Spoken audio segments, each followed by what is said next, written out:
la ponencia, hay un trabajo anterior que los comentaristas en las ponencias tomamos algunos puntos de las ponencias y proponemos un punto sobre el cual se pueda hablar o proponer.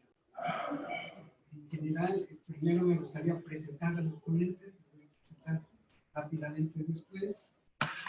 Tenemos a Andrés Ampudia Farías, es maestro en gestión y valoración urbana por la Universidad Politécnica de Cataluña, especialista en instrumentos de gestión y políticas públicas de vivienda social, fue coordinador de vivienda social para la Secretaría de Desarrollo Agrario, Territorial y Urbano de Jalisco, y ha sido consultor e investigador del Centro de Política de Suelo y Valoraciones de la Universidad Politécnica de Cataluña. Y tenemos a Rosalba González. Pilar García no pudo asistir, que es Andrés. Rosalba González Doyle, maestra en Desarrollo Urbano de la Pontificia Universidad Católica de Chile, licenciada en Comunicación Cultural, profesora de la Facultad de Ciencias Políticas y Sociales y en la Escuela de Periodismo. Intelectual de Periodismo Carlos Septién García. Es consultora en proyectos de desarrollo urbano en la Ciudad de México y articulista de la revista de arquitectura Arquino, así como de diversos sitios web de México, Chile. Yo soy Jorge Andrade, soy un profesor ya fundador de esta universidad, tengo 42 años en la universidad desde el 75. Mi especialización siempre ha sido vivienda. He trabajado con ONGs en cooperativas de vivienda, en COPEVI, en CONAVI, en COPEVI y en FOSOVI. En CONAVI tuvimos el gusto de trabajar con Margarita entre el 2002 y el 2012. Y pues me corresponde coordinar hoy esta mesa, me da mucho gusto. Los temas son muy interesantes. Y voy a empezar por plantear un problema, ¿no? Primero que nada, ¿cómo tomamos estas ponencias con sus características particulares para enfrentar algo que es el tema de la ponencia? Es cooperativismo y vivienda. Cooperativismo y renta. Una de las... el primero, cooperativismo, nos plantea un poco la parte de la organización social para responder una problemática. El cooperativismo es una de las modalidades más importantes para trabajar la renta, pero yo diría que no es la única. Y también la renta es una de las modalidades para plantearnos una manera diferente de usar el espacio habitable sin tener la propiedad del mismo, pero tampoco es el único. Entonces vamos a abrir el espacio al planteamiento de qué maneras diferentes podríamos hablar para dar como líneas a partir de las ponencias de los dos ponentes, para dar líneas de lo que podrían ser elementos para una política de vivienda en renta o en no propiedad, en derecho de uso y no propiedad, y a través de organización, de la participación de la organización social. Algunos elementos que retomamos de las dos ponencias que son muy importantes son la ponencia de la relación entre España y México. Nos da una idea muy interesante de cómo para plantearnos un problema tenemos que buscar semejanzas o relaciones con otros trabajos más desarrollados. Uno de los datos muy interesantes que nos dan en la ponencia es cómo la política de vivienda en México, por ejemplo, generó un cambio tremendo en lo que era la vivienda en renta y la vivienda en propiedad privada. En los 60 estamos hablando de un 70% de vivienda en renta y un 30% de vivienda privada. Y actualmente estamos hablando de acuerdo a estos datos, de un 30% de vivienda en renta y un 70% de vivienda privada. Esta investigación nos hace ver que por más que se quiera bajar, que lo que se hace es bajar la calidad de la vivienda y mandar afuera de la ciudad a la gente para que tengan derecho a la propiedad, cuando lo que necesita la gente es estar cerca de las fuentes de trabajo, estar cerca de las escuelas. La calidad de vida no está en función de la propiedad, sino el habitar en el lugar más cercano donde están mis fuentes de trabajo, donde están mis relaciones sociales. Entonces, ¿cómo romper este esquema de la propiedad privada como el objetivo principal de la política de vivienda para beneficiar a mayor parte de la población? Un dato muy interesante que nos presenta Rosalba es que nos habla de los millennials. Los millennials son la generación de los 90s, de los fines de los 80s. Estamos, si vemos la pirámide de edades de nuestro país, esta es la parte más ancha. ¿Cuál es la política que nacionalmente estamos estableciendo para esta población? Esta es la población más importante sobre la cual tenemos que trabajar, desde todos los diferentes puntos. Lo que ofrezcamos, lo que demos a esta población va a redituar en mejorar las condiciones del país. Entonces, no puede ser que no reconozcamos esta población. Y una de las características que tiene, y lo sabemos, yo soy padre de millennials, es la dificultad de encontrar lugares donde habitar, de encontrar trabajo adecuado y de habitar cerca de las fuentes de trabajo, si es que las tienen. El valor del suelo es muy alto, entonces las distancias que tienen que recorrer, soy profesor de 33 alumnos en la UAM, mi primera pregunta a los alumnos es ¿cuánto tiempo tardas en llegar a la escuela? El 30% tarda más de 2 horas y media.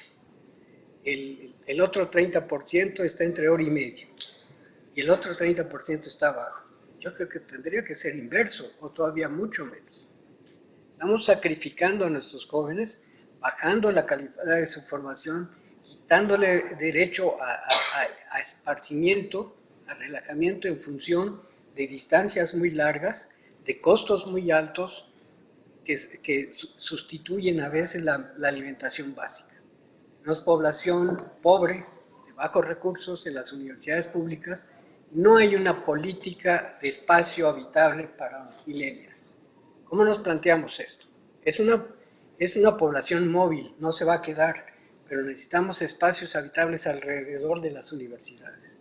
¿Qué maneras diferentes podríamos tener de plantearnos este problema? Necesitamos espacios habitables alrededor de las fuentes de trabajo. Entonces, la renta es una opción, pero podríamos buscar otras. El problema es que no nos hemos planteado el problema.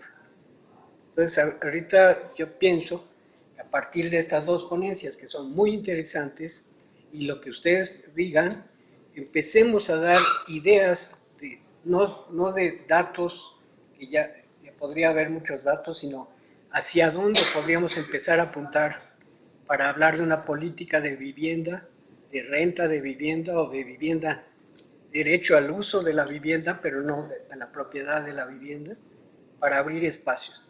Y entendiendo el tipo de población que tenemos. El tipo de población que tenemos, esta población móvil, por ejemplo, si hablamos de los millennials, hay parejas jóvenes que no tienen dónde estar. Hay estudiantes, nos da el caso Rosalba, que para ubicarse en un lugar más o menos asequible para ellos, rentan en conjunto departamentos. Esto es una tradición de mucho tiempo. Yo estudié fuera desde que estudié la licenciatura, entre compañeros rentábamos un departamento para estar cerca. Hay formas, pero hay formas informales, no hay un planteamiento, no hay un proyecto.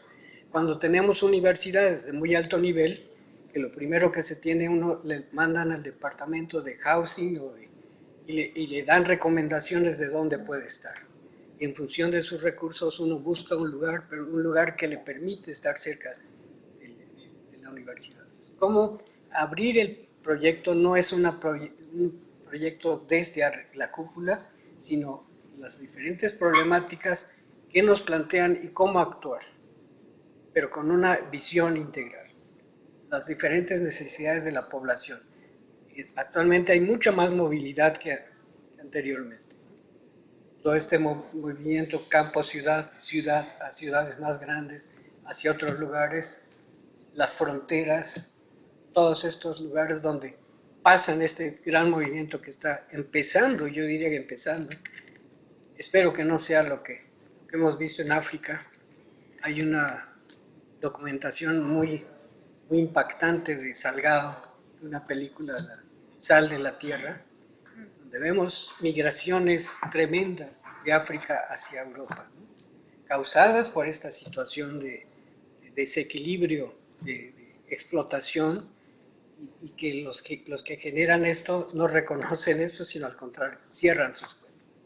¿Cómo replanteamos el espacio habitable con calidad, con posibilidades de producir en nuestros países, en nuestras comunidades? ¿Cómo partimos de la problemática nuestra y enfrentamos conjuntamente? No es solamente una política nacional, es una acción colectiva.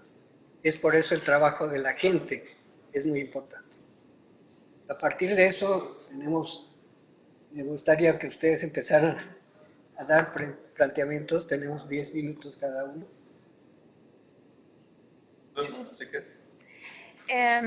Bueno, buenos días.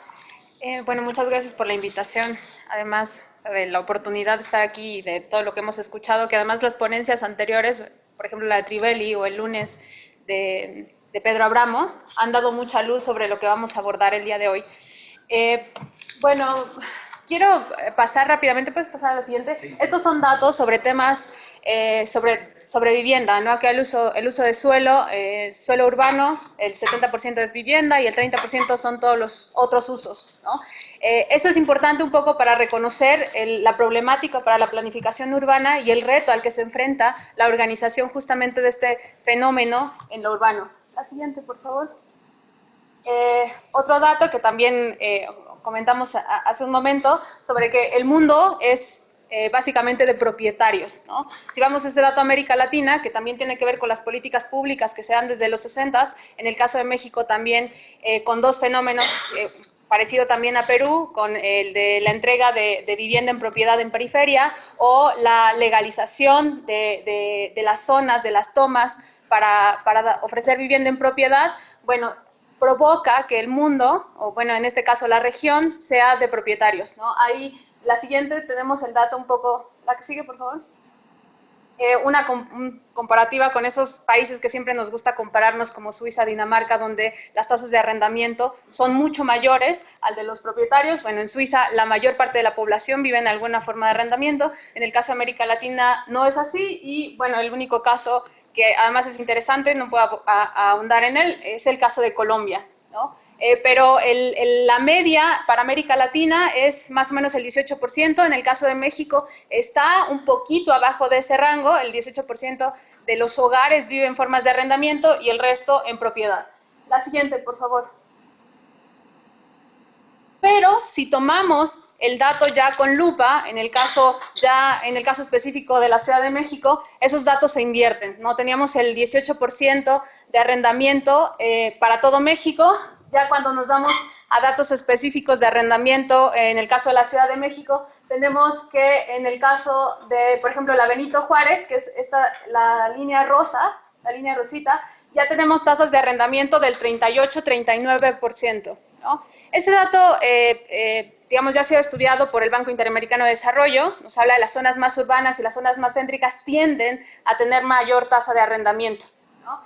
Lo mismo sucede con la delegación Cuauhtémoc, con la delegación Azcapotzalco, algo parecido, y con la delegación Miguel Hidalgo. O sea, tenemos esa T de la que hablamos continuamente cuando hablamos de la zona metropolitana y de lo que sucede en términos financieros, la localización de los servicios, la localización de las líneas de metro incluso, están justamente en esa zona donde es la mayor tasa de arrendamiento.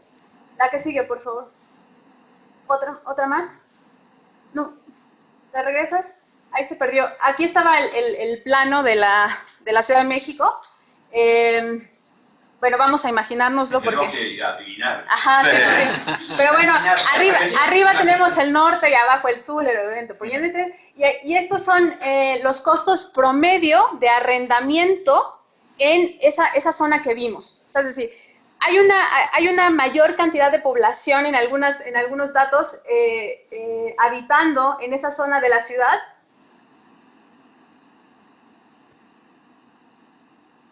¿Era el diseño? No sé. Pero no importa, digo, sí, más o menos conocemos, o sea, sabemos de qué estamos hablando. No creo que... Bueno, ahí apareció fantasmalmente.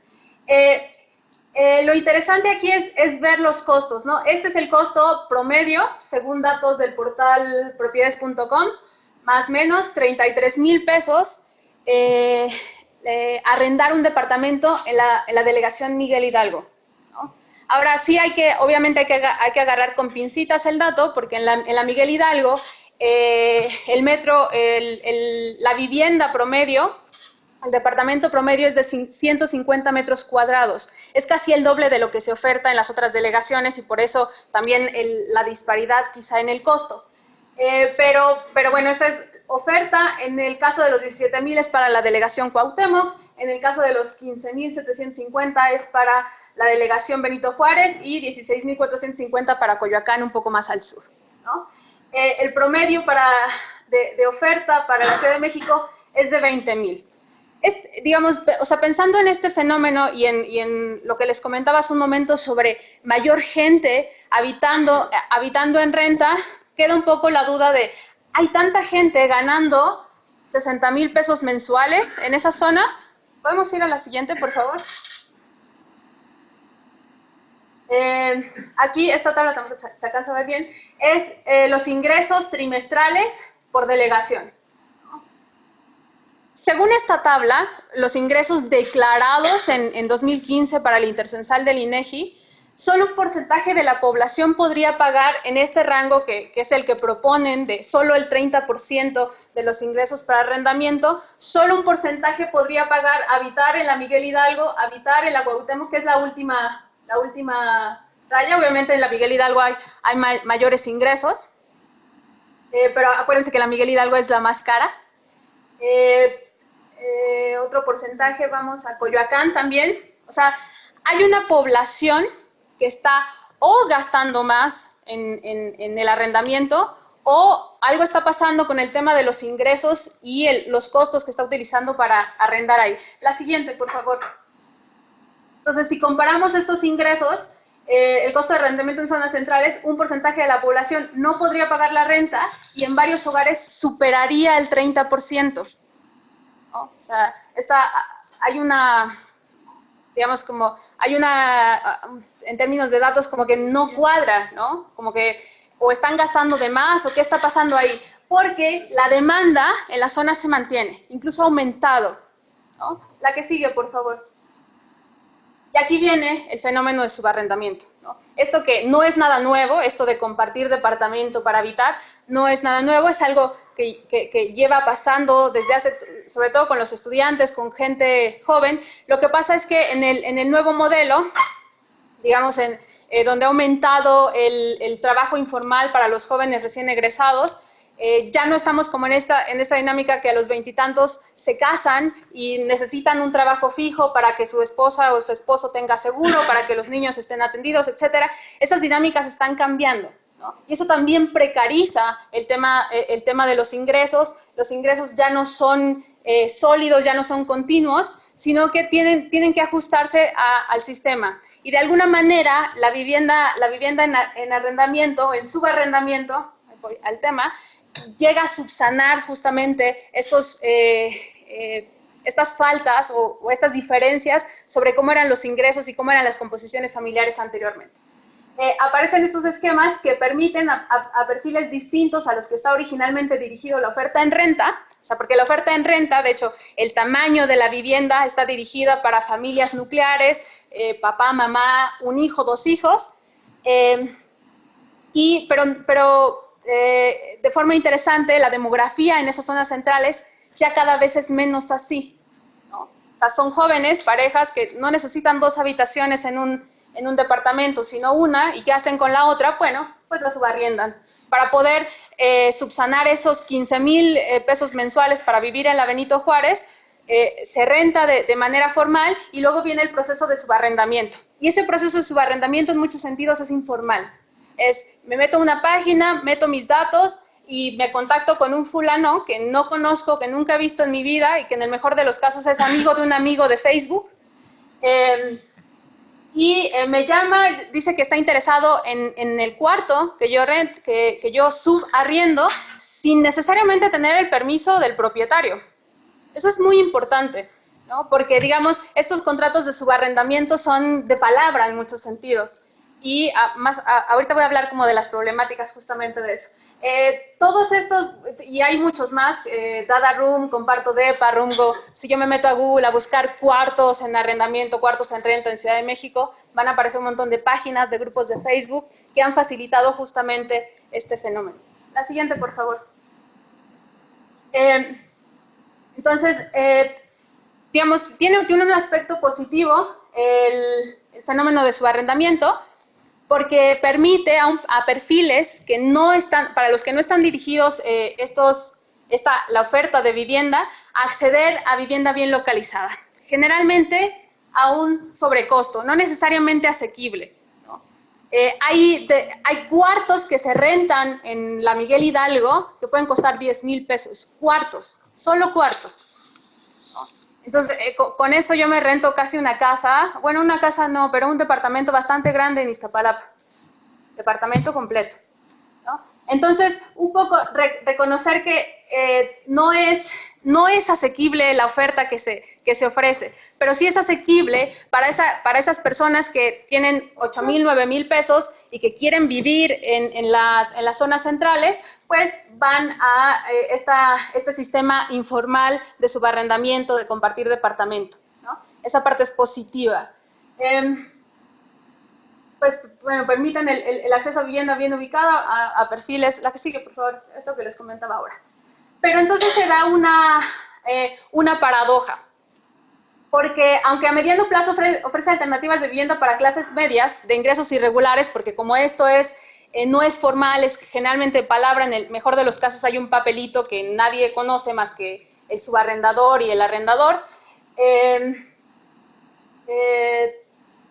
o sea, provoca que la demanda se mantenga y la oferta de los costos que en teoría, pensando en los ingresos, que lo que nos comentaba Trivelli hace un momento, no podría mantenerlo, la oferta de vivienda informal en subarrendamiento provoca el mantenimiento de la oferta y por tanto la demanda y provoca que sigan aumentando los costos en estas zonas, ¿no? Y esto a largo plazo, y aquí viene la paradoja, a largo plazo el mantenimiento sostenido del sobrecosto provoca que quienes llegaron originalmente con esos costos sean expulsados a mediano plazo, ¿no? Y entonces eso se ha escuchado como continuamente de, no, yo llegué a vivir a la Narvarte porque era barato, no era la del Valle y me salió un poco más barato vivir, pero 5 años después los costos se duplicaron, ¿no? O sea, hace menos de 10 años se podía encontrar un departamento en la Narvarte por 7,000, 6,000 pesos y ahorita están al doble, ¿no?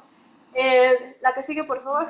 Y ya para cerrar, conclusiones, bueno, esta informalidad provoca además incertidumbre jurídica y que los espacios ofertados no cumplan requerimientos mínimos de habitabilidad. Esto era lo que les comentaba sobre el tema de la informalidad, ¿no? Como no hay ningún papel que sustente, por ejemplo, que no se pueden rentar los cuartos de servicio o que no se pueden rentar las bodegas o que no hay nada y entonces uno puede acceder a un cuarto, una bodega en la Condesa, sí, muy bien ubicado, pero sin iluminación, sin salida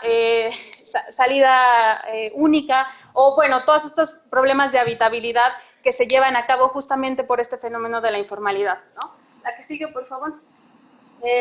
Otra cosa es necesario el reconocimiento del fenómeno informal del arrendamiento, porque, bueno, lo comentábamos hace un momento, no hay datos precisos, sobre todo porque la movilidad es mucha, la movilidad es constante y se da en periodos cortos de tiempo, ¿no? Si tenemos bueno, el intercensal cada 5 años, el censo cada 10 años, se pierde toda la información de lo que sucede en esos periodos cortos de tiempo y además no da información precisa sobre cómo se lleva a cabo el arrendamiento. O sea, los datos, por ejemplo, del intercensal solo dicen si la vivienda es rentada o no qué características de la renta, y eso es importante para la generación de políticas públicas. Y por último, analizar a profundidad el impacto de la informalidad, porque bueno, esta informalidad finalmente no solo afecta a las zonas centrales, sino a la periferia, en este caso de la Ciudad de México, porque es la gente de fuera la que quiere habitar ahí y de alguna manera se va expulsando y segregando cuando va aumentando el precio justamente por este fenómeno. Y la otra es equilibrar los intereses de arrendadores, arrendatarios y subarrendatarios, de manera que sea también positivo para los propietarios, porque siempre hablamos de los inquilinos y que les va mal y todo, claro, pero si no es positivo también para el propietario, una política pública no va a funcionar, ¿no? Ejemplos hay varios, en París, en Berlín, si quieren ahora podemos comentar sobre ello. Y un ejemplo sobre este fenómeno de la informalidad es el sismo del 19S. Si pensamos en todas las políticas o los apoyos que se generaron después del 19 de septiembre, la mayoría fueron para los propietarios, que ni siquiera vivían en las zonas que fueron afectadas. No se habló, o se habló muy poco o nada, yo no escuché gran cosa sobre cómo se apoyaron a los arrendatarios, que además eran los que habitaban en esas zonas centrales que fueron las más afectadas. Muchos de ellos se fueron porque, claro, tenían dinero tal vez suficiente, tal vez no sabemos, no tenemos datos de esos precisos, pero no hubo reconocimiento de la afectación para los arrendatarios, porque los que tenían el papel eran los propietarios. Y eso también es resultado de la informalidad. Y eso sería todo. Muchas gracias.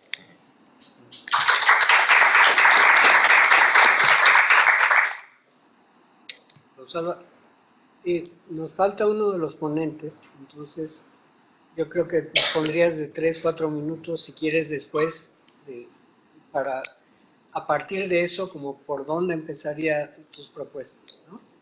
Sí, porque esto es como un diagnóstico muy bueno, yo creo que nos da una idea muy amplia, pero de esto, ¿por qué líneas darías como para empezar a trabajar todo esto, ¿no? Acabas de dar características de la población, problemáticas de la informalidad de la renta.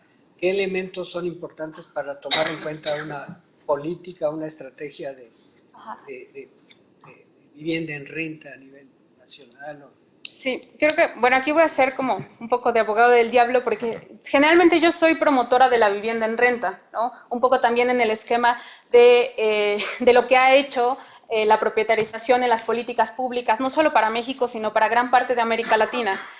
Pero aquí hay que reconocer que la vivienda en renta, justamente en estos fenómenos informales, puede producir justamente el efecto contrario, ¿no? Es decir, si no participa el Estado, por ejemplo, en la regulación de precios, que hay ejemplos bastante interesantes, con sus claroscuros quizá, sobre, por ejemplo, la regulación de precios en zonas rojas, como lo hizo París, ¿no? Hay un tope de precio, y además hay políticas de requerimientos mínimos. No se puede subarrendar un cuarto que no tenga unas medidas, unas condiciones de habitabilidad. Esa parte es muy importante y en México no existe tal cosa, ¿no? O sea, yo puedo rentar un cuarto, digo, en Santiago también existe ese fenómeno, se puede rentar un cuarto de 2x2 donde quepa mi cama y un burocito y se acabó, ¿no? En París, por ejemplo, eso está regulado, ¿no? Claro, seguramente clandestinamente pasa, pero por lo menos tengo la capacidad jurídica de denunciar que está sucediendo eso, ¿no?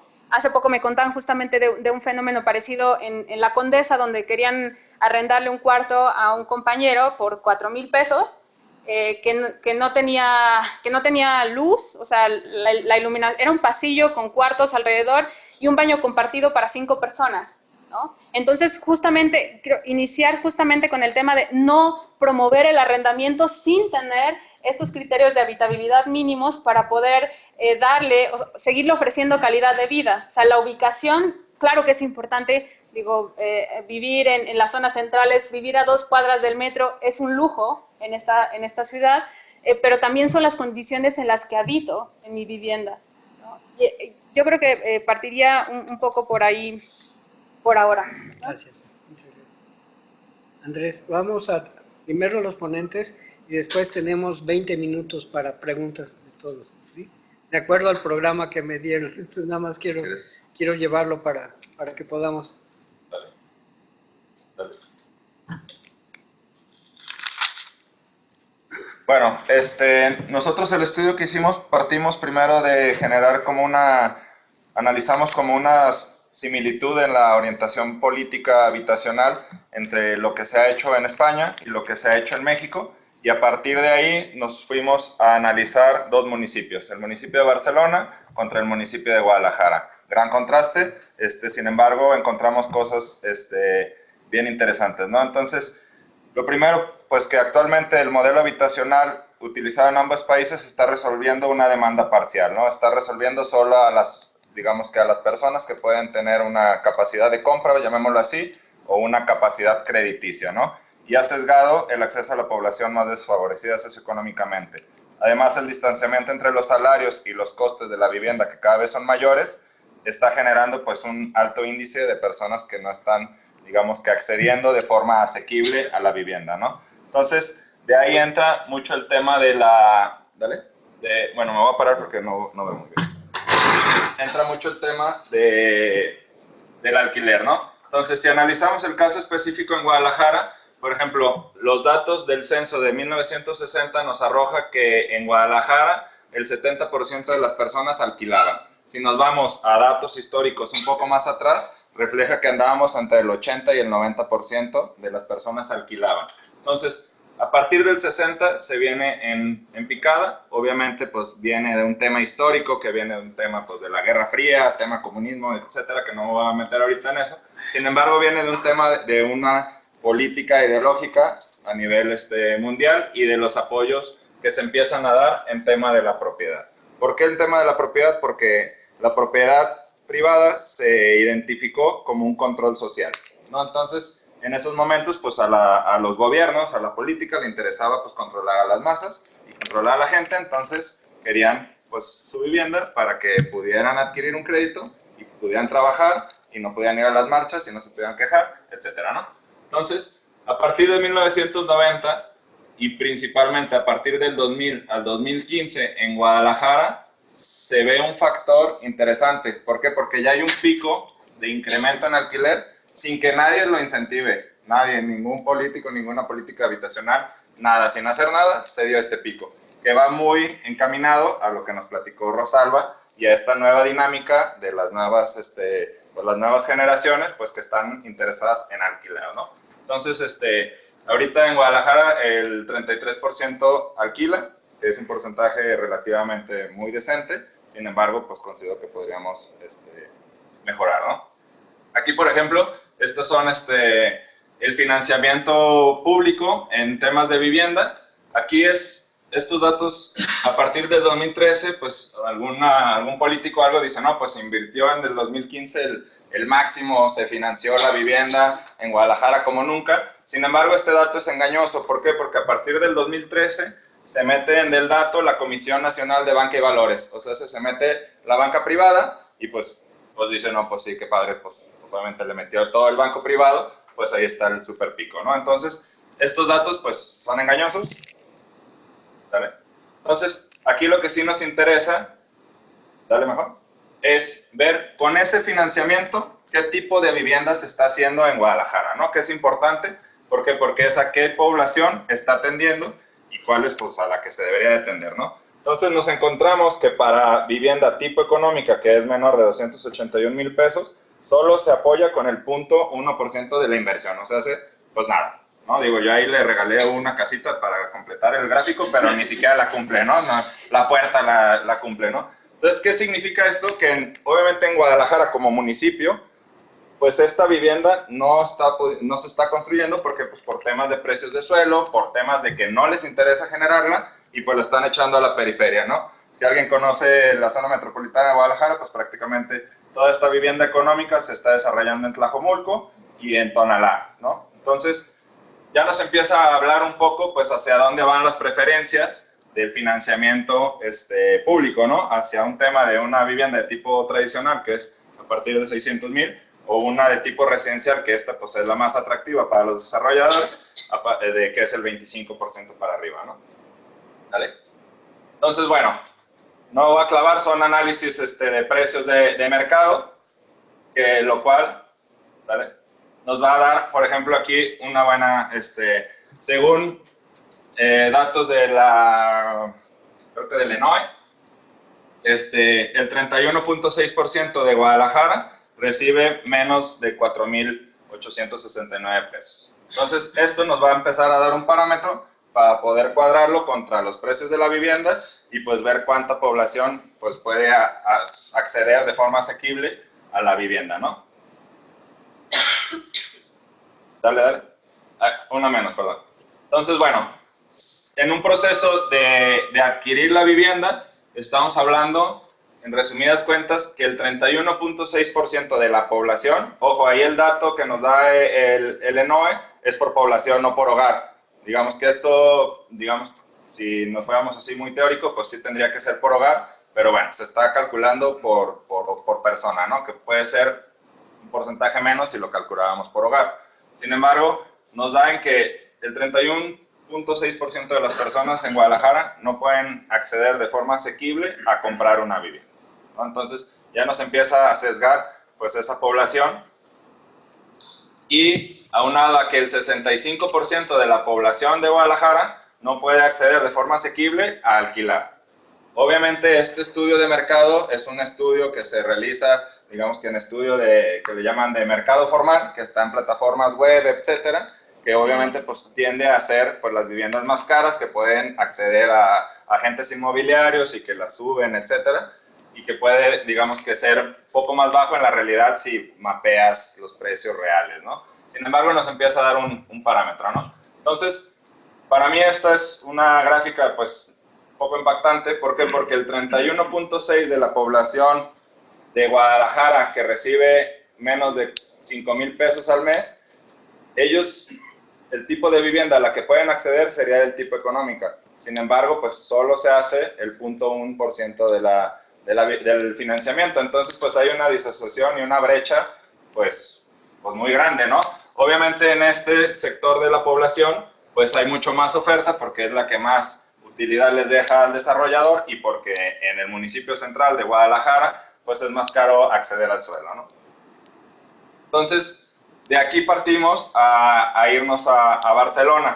En Barcelona identificamos que a partir de la voluntad política de esta nueva administración en Barcelona, que es está Ada Colau, es un proceso que prácticamente, pues como muy inspirador en los procesos de las políticas públicas de vivienda. ¿Por qué? Porque Ada Colau viene de un proceso activista, viene de un proceso de defender el derecho a la vivienda y pues toma la alcaldía, ¿no? Entonces una de las primeras posturas pues fue fomentar pues una política social de vivienda, ¿no? Se junta, invita a su equipo a Josep María Montaner, que pues es un gran académico intelectual de la materia, y invita a Javier Burón, que era el que le había armado la política de vivienda al País Vasco, que es una comunidad autónoma muy progresista en temas de vivienda. Entonces, pues se cuadra, digamos, una Liga de la Justicia que va a luchar por la vivienda social, ¿no? Entonces, generan un plan. En España hay un modelo que tienen que hacer cada municipio que le llaman Plan Local de Vivienda. Entonces, generan el plan para el derecho a la vivienda, ¿no? Si quieres, dale. Los invito a que lo lean, a que lo analicen, es bien interesante. Y aquí lo interesante es que analizaron las mejores políticas públicas habitacionales de Europa y las trataron de contextualizar pues, al modelo catalán, al modelo Barcelona, lo que les daba la legislación y lo que les daban los billetes. Entonces, por ejemplo, una de las posturas que plantearon fue para evitar temas de gentrificación, fue generar un modelo que le llaman polígono de preferencia urbana en Francia, en París específicamente, y lo aplicaron de alguna manera en Barcelona. ¿Cómo lo hicieron? Pues vieron la regulación, hicieron algunos ajustes. ¿De qué se trata este instrumento de gestión? Pues se genera un polígono en el cual el ayuntamiento va a tener la oportunidad de ser el primero en poder hacer la oferta de compra. ¿Sí quieres, dale? Entonces, el ayuntamiento, si alguien quiere vender un terreno, porque obviamente pues empieza a generar una especulación, etcétera, si lo van a poner en venta, el ayuntamiento tiene, que le llaman tanteo y retracto, de ser el primero en hacer la oferta. Entonces aquí lo interesante es que la oferta va a ser por debajo del precio de mercado. Entonces obviamente el propietario se va a quejar y va a haber, digamos que una conciliación por parte de un juez y va a poder adquirir el municipio la propiedad. Esto obviamente pues visto en México, pues es una locura, ¿no? Estar comprando predios para hacer vivienda social, pues en Guadalajara están al revés, están vendiéndolos, ¿no? Es como, no, pues aquí yo tengo el registro público, pues yo lo vendo para que hagan 7,000 viviendas, ¿no? Entonces, sin embargo, pues es una de las posturas que creo que se debe retomar y que podría funcionar este tipo de instrumentos, ¿no? Así que dale. Dale. Entonces, otro, por ejemplo, es generar, pues ya vivienda, desarrollar vivienda en predios vacíos, ¿no? Entonces, bueno, pues están consiguiendo recursos para generar. Esto, obviamente, son recursos públicos que van a generar 80% de la vivienda en alquiler y 20% en vivienda en propiedad, que le llaman vivienda controlada o vivienda protegida, que pues es vivienda social, como lo entenderíamos nosotros, ¿no? Dale. Y luego, uno de los temas que están impulsando muy fuerte ahí en Barcelona es el tema del cooperativismo. El tema del cooperativismo, se están basando en un modelo que es el modelo danés, que se llama, está basado en el derecho de uso, los daneses le llaman modelo Andel, en el cual lo que está haciendo es, con estos predios que está adquiriendo o que tiene el municipio, los está cediendo a la cooperativa para que tengan el derecho de uso, les está haciendo un contrato de 75 años y la cooperativa lo está generando, lo está construyendo, está pidiendo sus créditos y está generando. Entonces está generando una dinámica bien interesante porque ya empieza a haber como un modelo de las asociaciones de vivienda que hay en Alemania, que hay en Dinamarca, que hay en Holanda, empieza a ver como región española, ¿no? Entonces, pues sabemos que pues, posiblemente podríamos, pues de la región española, pues podríamos ver cómo se logra hacer una región mexicana. ¿Por qué? Porque empiezan a ser entidades que gestionan la vivienda, ¿no? Y que gestionan la cooperativa y que empiezan a apoyar, a vincular y que pues gestionan también los recursos. Entonces, bueno, estos son de los 75 años que están cediendo el suelo el ayuntamiento. Entonces, con esto, pues, ¿qué se impide? Se impide la especulación con el patrimonio público, porque una de las cosas que decían ellos, decían, ok, pues nosotros somos pues, muy progresistas, muy en pro de la vivienda social, sin embargo, pues si gana alguien más en 4 años, pues esto van a decir, no, mis cuates, pues estos estaban locos y yo la vendo, ¿no? Entonces, con estos 75 años, están garantizando que mínimo, pues los siguientes gobiernos, en un rato, no puedan vender estas propiedades públicas. Y bueno, entonces bueno, ya con esto pues son las ventajas que tiene el cooperativismo, que es un esquema de tenencia, que a la hora pues eres inquilino y eres propietario, ¿no? Tienes como las dos funciones y le sacas como el jugo de las dos ventajas que podría tener pues cada régimen, ¿no? Entonces, a través de esto sacaron un concurso de 7 predios, en el cual pues los pusieron abiertos, dijeron este es el banco de suelo que tiene el ayuntamiento, se puso en concurso a estas diferentes asociaciones de vivienda que después generan la cooperativa y pues digamos que asignaron estos diferentes proyectos. Por ejemplo, ya está en construcción, en sí ya terminaron, una cooperativa que se llama La Borda, que pues tiene como el edificio más alto de madera, que hicieron 6 pisos, que pues son unos cooperativistas, es un grupo de jóvenes arquitectos bien motivados y pues generaron la cooperativa y entonces a partir de créditos de banca ética pues pudieron lograr la construcción, ¿no? Obviamente el suelo es público, se genera pues todo el proceso del proyecto, de la edificación, etcétera, y a partir de estos préstamos que consiguieron, pues pudieron hacerlo y ya al día de hoy ya está terminado y ya está viviendo la gente ahí, ¿no? Entonces son ejemplos que posiblemente se puedan, pues se podrían replicar, hay que ver de qué manera, pero bueno, son ejemplos que motivan y que pues se pueden en situaciones políticas, pues adversas. Obviamente la voluntad política pues hace todo, ¿no? Entonces creo que sería más o menos por ahí lo que tendría que platicar ahorita. Y pues ya. Gracias. Gracias. Muchas gracias. Muchas gracias a los dos. Tenemos 20 minutos de comentarios, de preguntas. Uno, a ver, su nombre, por favor. Juan Antonio Marín. Antonio. Gutiérrez. Gustavo Gutiérrez. Perdón, ya. Ana Lourdes. Lourdes. Pedro. Gabriel Gómez. Bueno, pasamos a la primera ronda. Juan Antonio. Sí. Bueno, veo que los ponentes de la mesa tienen una información bastante nutrida de la situación y del espectro de cómo está el tema inmobiliario y el tema rentaticio. Y efectivamente allí se están surgiendo a través de distintas opciones políticas que están en el gobierno de ciudades importantísimas. Hablamos de Valencia, de Barcelona, de Madrid, de La Coruña, de Zaragoza. Están surgiendo ideas en defensa de una ordenación lógica del territorio y en defensa, en última instancia, del vecino. Sin embargo, las dificultades son enormes. No es para nada un Edén. Sí, ¿no? No es para nada un camino que esté exento de zancadillas y a cada momento de dificultades, porque pues, el tema es muy complejo, ¿no? Deciros, por ejemplo, yo solo quiero hacer 2 o 3 aportaciones para no ocupar mucho tiempo, ¿no?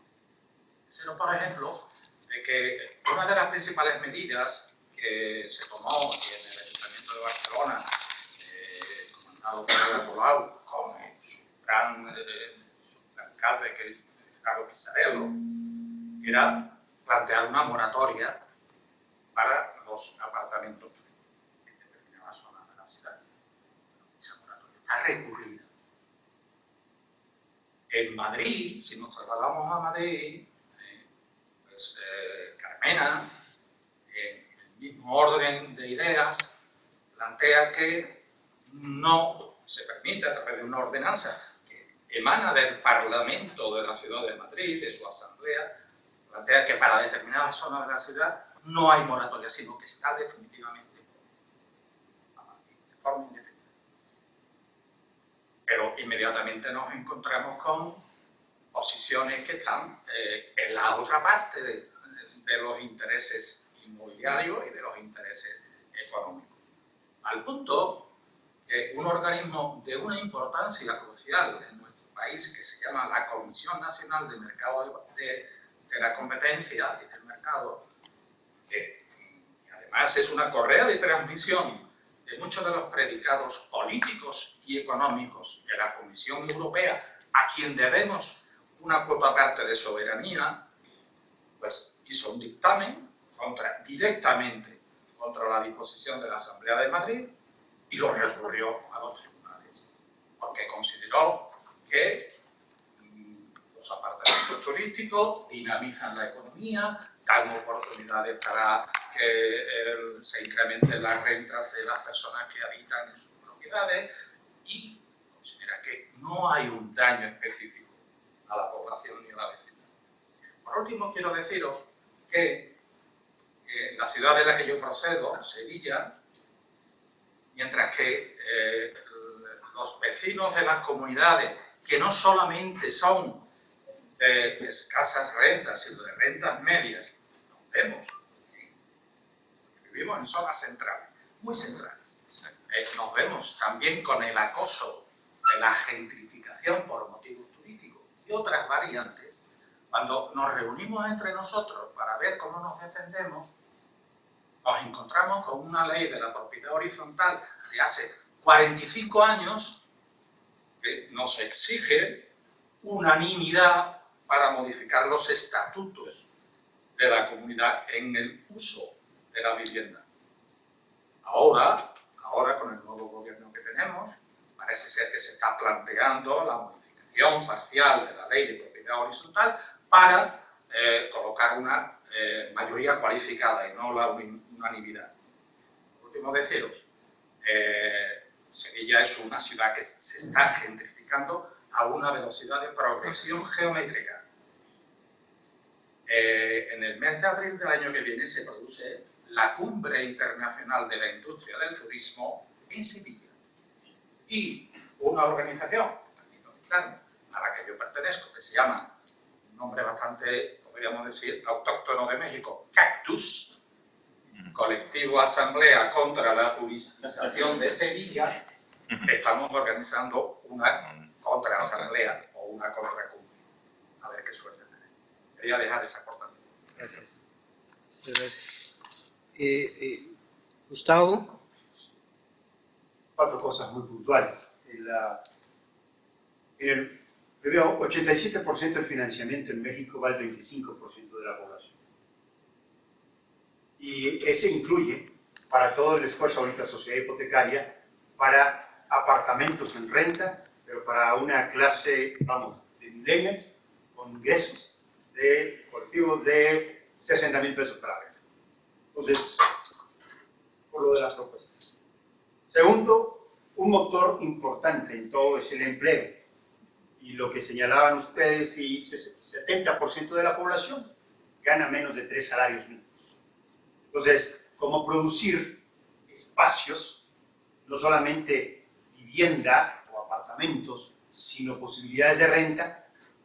Con tenemos en honroso, estamos en los top 5 en Latinoamérica y el Caribe, junto a Haití y Venezuela, en los salarios mínimos menos competitivos, más bajos de toda la región. Entonces, y con eso viene también el problema de pensión. Entonces, esto atado con el fenómeno de renta informal, no solamente se da en los millennials que no tienen posibilidades de trabajo, sino, a ver, vienen y sí hablan de Miguel Hidalgo y todo, pero los fenómenos que tenemos aquí, en Iztapalapa, Xochimilco, muchos estudiantes vienen de allá. Así es. Que son opción para población ya anciana o primeros pobladores en esas informalidades, porque fueron los primeros lugares, y que están arrendando. Y ya en un momento dado, Tláhuac, Milpalta, está llena de gente, lo que Abramo hablaba del mercado secundario en sectores informales. Tercero, hay ejemplos, y tenemos algunos en México de cooperativas de vivienda, pero también la legislación es perversa. ¿Por qué? Porque en México está aprobada la ley de cooperativismo, pero las cooperativas de vivienda como tales no funcionan así. Y entonces se generan asociaciones civiles que tienen muchas limitantes fiscales para poder producir espacios de vivienda. Y cuarto, la legislación para renta. O sea, por eso también ese mercado no se promueve tanto. ¿Por qué? Porque así como, por ejemplo, porque es más fácil construir vivienda nueva, porque adquirir vivienda son impuestos a más no poder. Si yo rento en el mercado formal, ¿no? Tengo todas las de perder, o pido, digamos en México, las perlas de la Virgen, antes de arrendar un inmueble. Entonces, eran 4 puntos, y bueno, ahora sí, para los dos, bueno, también para el moderador, estamos en eso nada más. Muchas gracias. Ana Lourdes. Bueno, para usarla, me parece que hay también este fenómeno de la renta para los turistas, le llaman Airbnb. Que no sé si tú lo tocas en tu reflexión. Esa es una. Dos, conocemos algunas de estas prácticas, pero para tener un dato duro, como tú dices, no hay. Entonces, ¿cómo construirlo y cómo después tener fiabilidad, ¿no? En sus resultados? Porque podría ser que algunas cosas pasan aquí, no pasan acá, y pasan siempre y cuando esto, cuestiones que nos pueden llevar a una cuestión un poquito más urbana, por un lado, ¿no? Entonces, sí son, como tú dices, cambios sociales, cambios sociodemográficos, cambios culturales. No estábamos en estos procesos, ¿no? Todo eso implica, pienso yo, también la globalización, porque esto ha promovido mucho el intercambio de población de muchos lados, ¿no? Y esto nos complejiza, ¿no? Digo yo, para enriquecer tu mirada, ¿no? Sí. Pero sobre todo, como tú dices, ¿cómo medirlo, no? O sea, sobre qué me voy a parar, ¿no? Sobre qué me voy a aceptar. otro lado, con el compañero de Guadalajara, ¿no? Claro, si nomás estamos viendo el municipio de Guadalajara, pues ese está perdiendo conversión, ¿verdad? Y por otro lado, esta cuestión de toda la periferia y los municipios metropolitanos, que son los que se están expandiendo. La comparación con Barcelona, pues me parece muy sugerente, como tú dices, en algunos puntos. Estamos en un mundo tan, ¿no?, tan distante, desde muchos puntos, ¿no? Lo digo también para matizar tus observaciones, que si no me parecen como un tanto mortal, pero bueno, en esta cuestión tú dices, la población de bajos ingresos en el municipio de Guadalajara es muy pequeña, ¿no?, comparado con otros estratos socioeconómicos de la población. Me parece ahí un poquito, no era así hace poco tiempo, tú decías 60 para acá, pero incluso, no sé, del 80, ¿no? Se perdió muchísima población, ¿no? Y también de escasos recursos. También sabemos que hay un vacío, ¿no? Un vacío urbano en el centro, ¿no? Que están, según hemos visto, pues, bodegas y no sé cuánto, ¿no? Incluso en el mero centro. Entonces, no sé, no, parece un poquito como, ¿qué diré yo? Esta cuestión de la comparación con el centro, porque pienso que el centro de Barcelona pues tiene otras características. Gracias, muchas gracias. Pedro. Una cuestión para José Iván. Yo no leí tu trabajo porque no voy a reaccionar a lo que presentaste. Seguramente voy a cometer una injusticia por no tu trabajo. Pero mi impresión es una impresión. A partir de lo que presentaste es que hago una observación de carácter metodológico. Hablas del mercado informal. Desde el punto de vista metodológico, tienes que definir qué es esto. Construir una tipología de ese mercado. La primera aproximación es, bueno, si ese mercado informal, el stock de las acciones de alquileres, que es informal, si el stock es informal, o si el stock es formal. Es una naturaleza completamente diferente. Define formas de funcionamiento del mercado informal de alquiler muy distintas. Si el stock es informal, o si el stock es formal.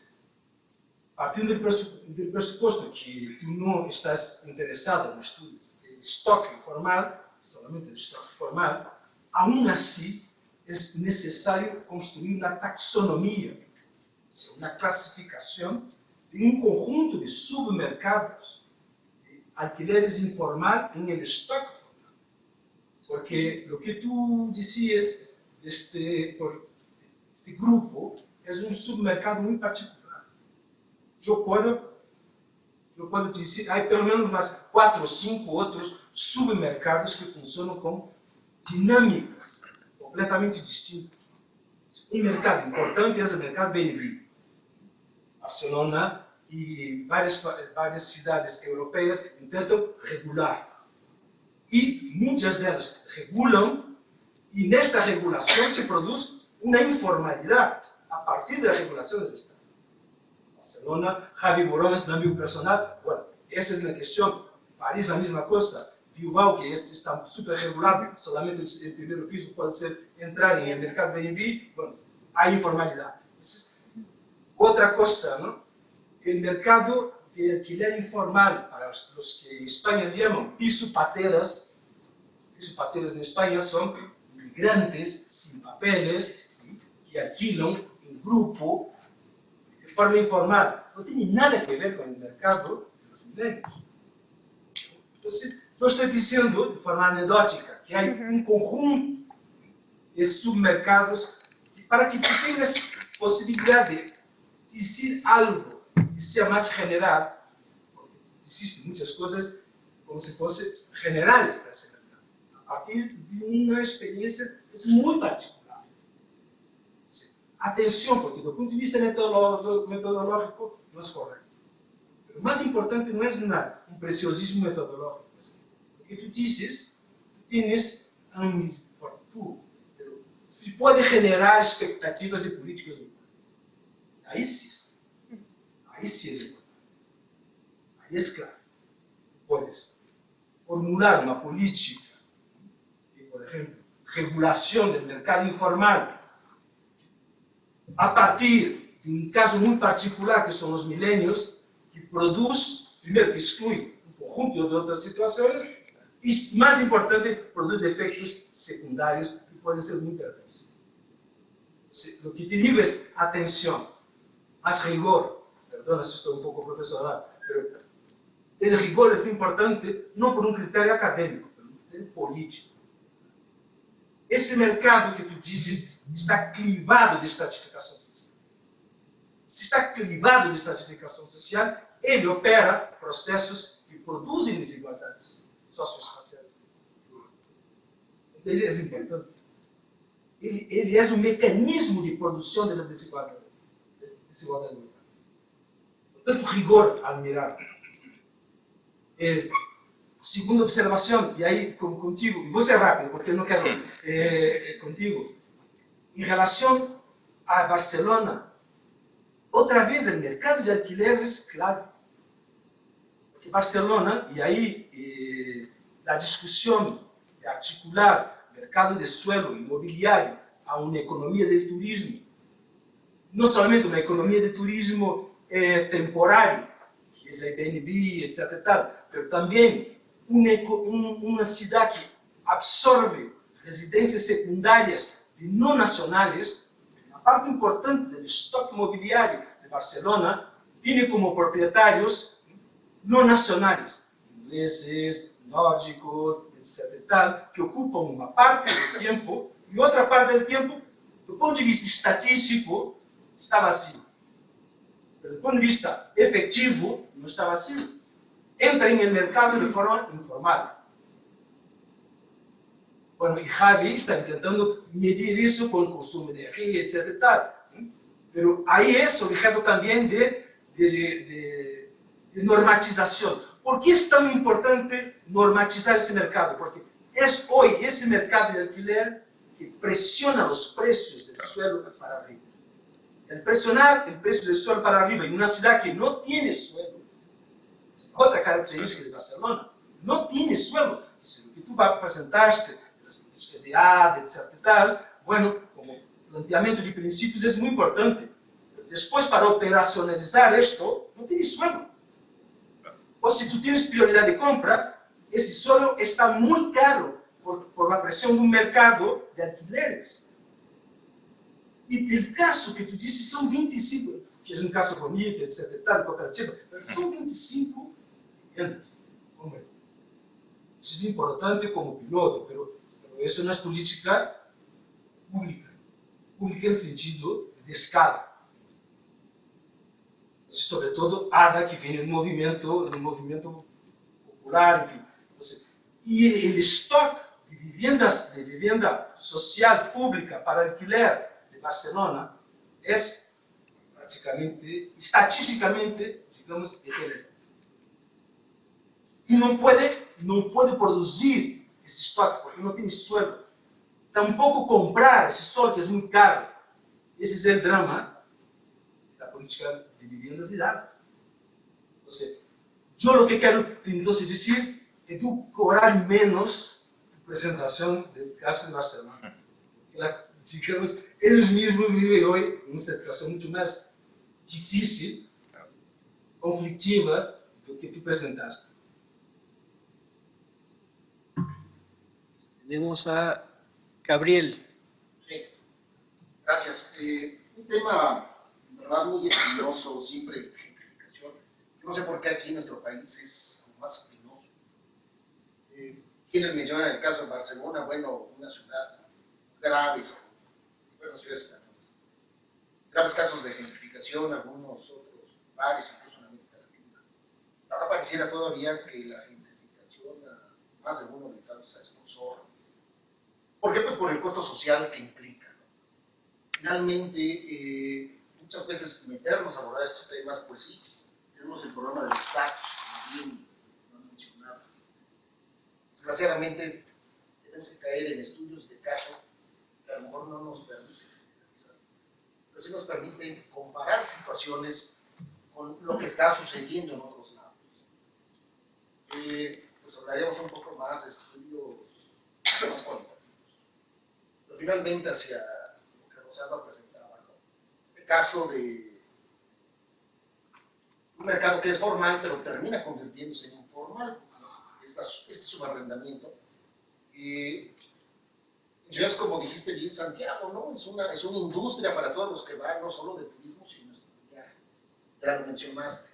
Y cómo se está comenzando a gentrificar zonas que, digamos, ya habían sido gentrificadas y este proceso está generando una gentrificación mucho más agresiva. ¿Por qué? Pues por estos costos que bien planteaste. El 19 para acá, algunas zonas de la Volcano, principalmente, están presentando esto, ¿no? O sea, departamentos que se están vaciando, ¿sí? Rentas que están subiendo. ¿Qué es lo que va a pasar todavía? Estamos entrando a un proceso de gentrificación mucho más agresivo del que se venía dando. Finalmente, por estos procesos, creo que aún todavía nos falta mucho más acá, ¿no?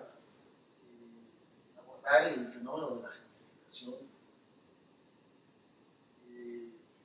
Pues bueno, y lo que me gusta un poco más, realmente somos más los más chavos los que estamos tratando de abordar esto, con muchas broncas sí metodológicas, pero que finalmente hay que dar el paso. En el caso incluso de Barcelona, pues la discusión en torno a la gentrificación es seria, es mucho más amplia, contra lo que muchas veces se trabaja todavía acá. ¿Quién es esa señora llamada gentrificación? Entonces, creo yo que como estudios de caso, con sus asegúnes, con sus problemas metodológicos, finalmente es una realidad que estamos viviendo, ¿no?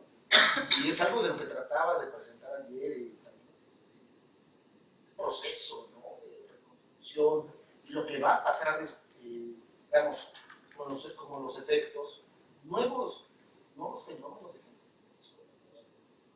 Era el comentario. Gracias.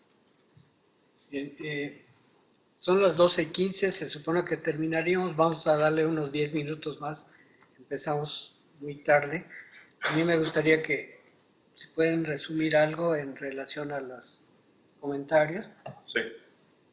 Bueno, yo nomás para puntualizar ahí algunos temas, la realidad es que el comparativo no se hace Guadalajara-Barcelona, se hace España-México a través de la política pública a nivel federal en México y a nivel estatal en España, y de ahí más bien se avienta como las posturas municipales y se contrasta. Obviamente son situaciones completamente diferentes lo que vive Guadalajara contra lo que vive Barcelona, sin embargo más bien es la postura política y la postura de la política habitacional que se está proponiendo como tal, ¿no? Entonces, obviamente no son ciudades que se puedan comparar por sus dimensiones, digamos que de población sí se podría comparar, sin embargo, pues tiene otras características, pero creo que es atractivo identificar que a través de un sistema político que estaba igual o que funciona muy parecido al de México, España-México, nos podemos ir a que a la hora, pues un municipio con una voluntad, pues puede generar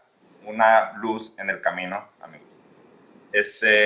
En el tema de, claro que están complicadísimas las políticas públicas, claro que le están pasando complicado en aplicarlas, sin embargo, para mí estos ejemplos, aunque sean pocos y aunque sean 25 personas, habla que dentro de este sistema, este marco regulatorio que están construyendo, pues se pueden hacer ciertas cosas como programas piloto, que se podrá evaluar, se podrá ver el impacto, se podrá generar y ya después se podrá pues implementar pues a nivel más ciudad, en Barcelona, municipal, metropolitano, como lo quieran escalar, ¿no? Entonces, creo que más bien es un ejemplo de un gobierno que se está arriesgando a generar esa política pública y que veremos pues también en un cierto tiempo pues que pueda generar algún beneficio social, ¿no? En el tema que comentaban, por ejemplo, de los apoyos que está dando la hipotecaria federal para el tema del alquiler, la realidad es que son bien pocos, digo, es un porcentaje nulo. Yo la semana pasada tuve una reunión con personas del Infonavit de Jalisco y pues el Infonavit trae un programa de la Rendavit también que pues no funcionó y está en la bancarrota, pues, ¿no? Entonces es algo que todavía en tema de política nacional pues no nos interesa el alquiler. Entonces el tema de las cooperativas, bueno, pues también es un tema difícil de proponer, difícil de regular, sin embargo, pues pueden existir como ejemplos más aventados, más arriesgados, que se puedan ir realizando y que poco a poco pues, se puede ir construyendo un marco regulatorio, ¿no? La realidad pues, es que soy de las personas como más echadas para adelante, de decir, pues mejor vamos generando algo y vemos pues dentro de eso cómo se construye, porque pues la dinámica nos está ganando, el movimiento económico, habitacional, inmobiliario nos está ganando y la realidad es que somos poquitos los que estamos trabajando un tema habitacional.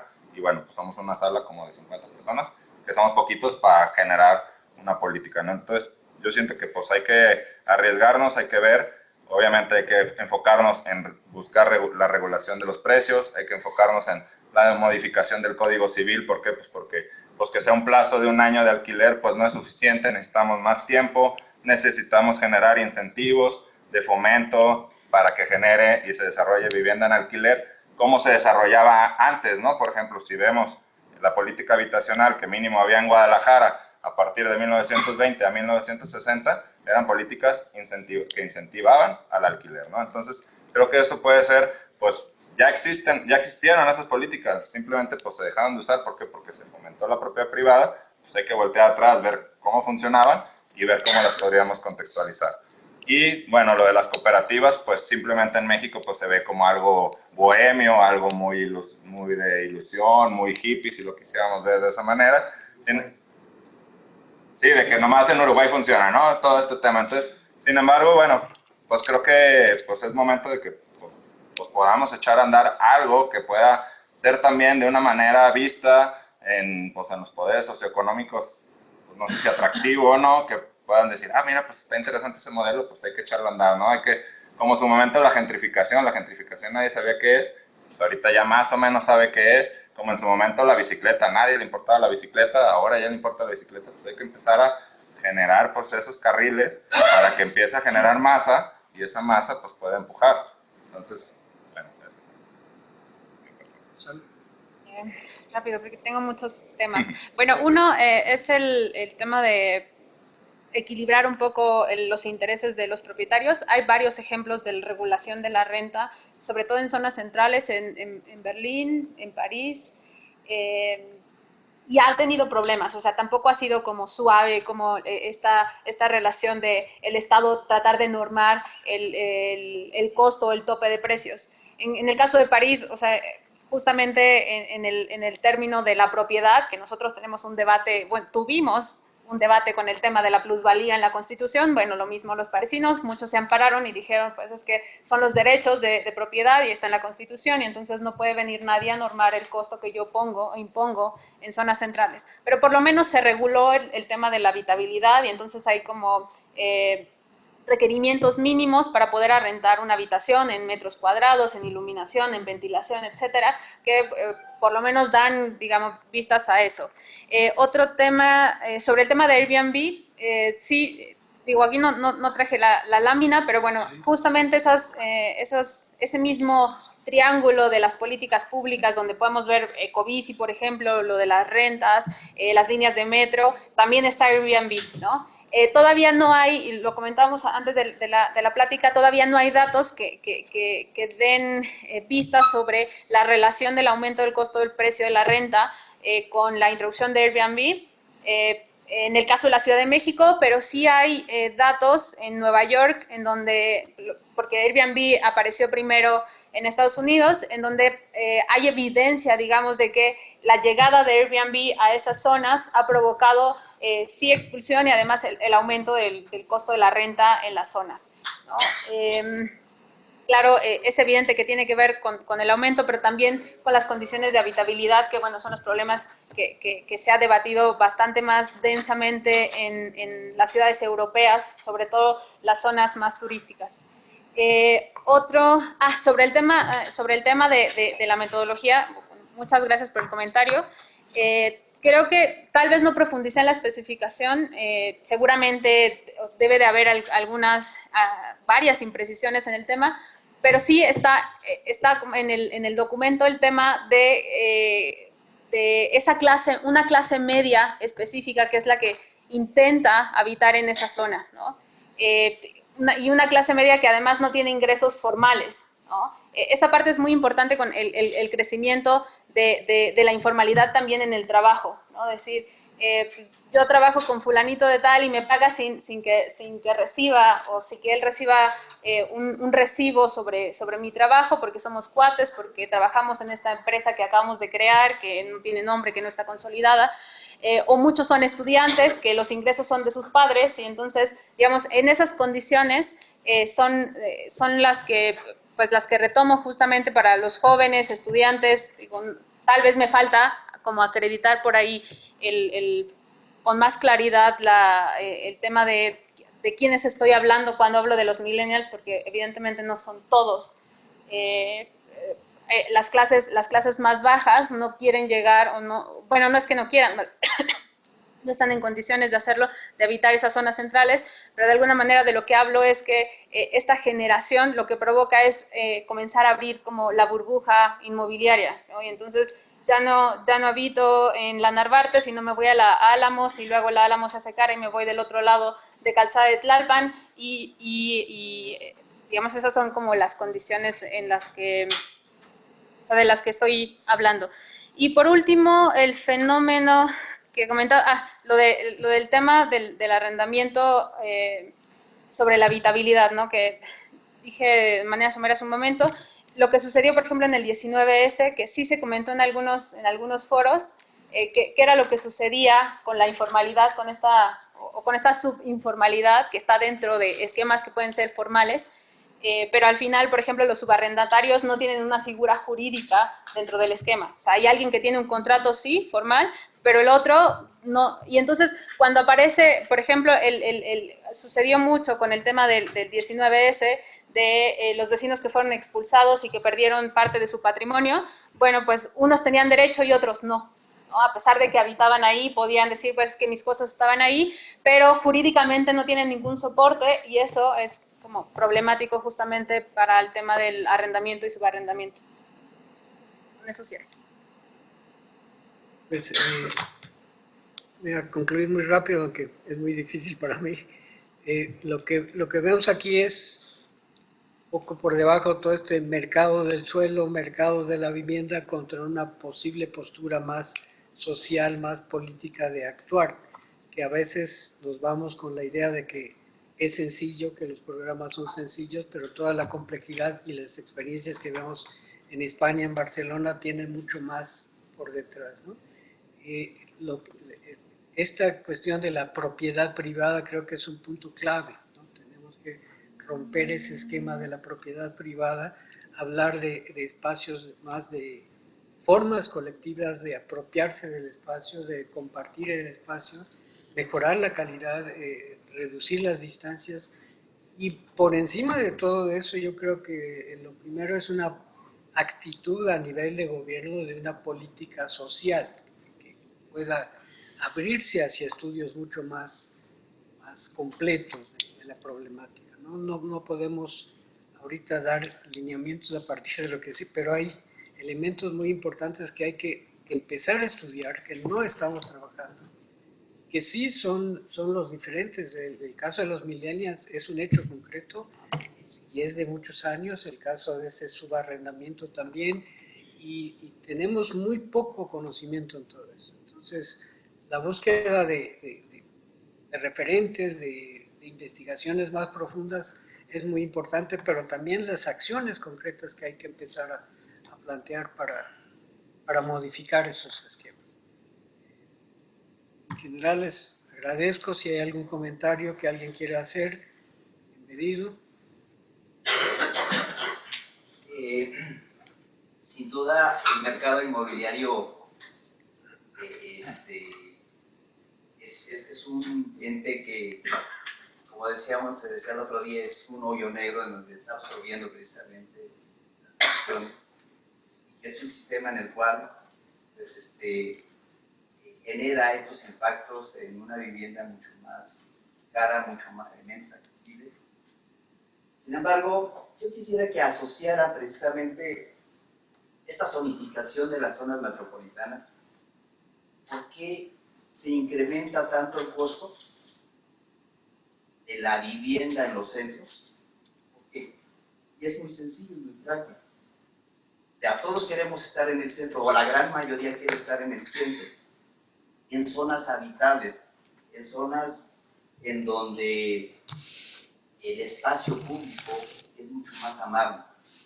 Hoy tenemos una ciudad enorme que solamente encontramos y buscamos que el centro se desarrolle de manera más habitable, mucho más, con los espacios adecuados, las universidades, digamos, muy puntuales en ciertas zonas.